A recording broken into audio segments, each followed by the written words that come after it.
Okay, haven't uploaded a video in a while.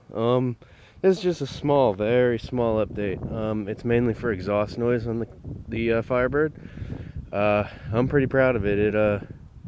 It's come a long way from what it used to be. It used to surge a lot. It had a lot of problems. So and the freaking exhaust came out underneath the driver's side seat. I don't even know what he was doing. He was trying to drag it, but so I got the exhaust fixed. It's got a high flow, MagnaFlow, catalytic converter, and a glass pack. I didn't choose to put the glass pack on there necessarily. It was just there in the old setup, and I put it on there to simulate a muffler, so when I get it inspected, it'll probably pass without question. Other than that, I got a nice new racing tune to make it handle much better. So main problem with that was the surging, so that's fixed now. Idles at about 800 RPMs. Other than that, mechanically, nothing really has changed. Put new belts in, spark plugs, fuel filters, headlight motors. That's about it for that.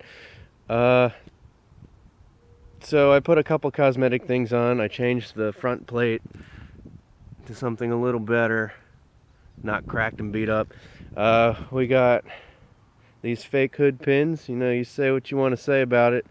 I didn't feel like drilling holes in my hood. I just wanted it for the looks. Obviously the hood's not going to fly up anytime soon, so I figured why not. I like it, think it looks cool. My favorite part of the things I've done to it so far were this last of the breed badge. That's going to be another controversial thing from you guys, maybe. There it is. Okay, and the LS1 badge, because obviously I have an LS1 engine. But the last of the breed badge, I put it on there because it was the last year. Well, it wasn't the last year. It was the first year for this facelift, and it was the last facelift that they made. Any major changes anyway, from the 97 to the 98, which was a big difference in the front. I hope it's focused well, because it's really sunny. Other than that, I waxed it. It got dirty again because it rained halfway through my wax job, and I had to drive it home out of the car wash area because I don't have a carport to wax in. So it's pretty dirty right now. I got new back tires. I no longer have those ridiculous drag radials.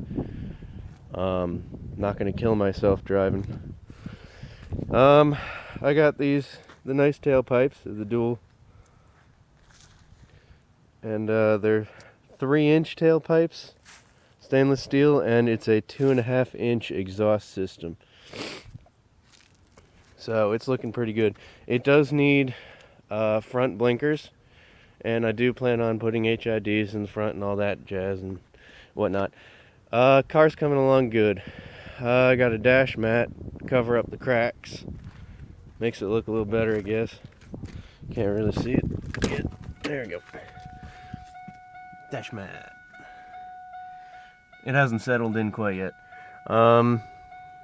Steering wheel cover, no one cares about. New floor mats, because the last ones are pieces of crap. Other than that, yeah, we're going to get to the exhaust video now. So I hope you guys like it. This road's going to be pretty busy, so bear with me. You'll obviously know what the car sounds like. One of the main reasons I'm doing this video is because it pops and gurgles when you go into decel, and I'm not sure if it's a good kind of pop or a bad kind of pop. There's two different ones, and I'd like to hear it as well, because it sounds different on the inside of the car. So we'll see what it sounds like, and just try to ignore most of traffic.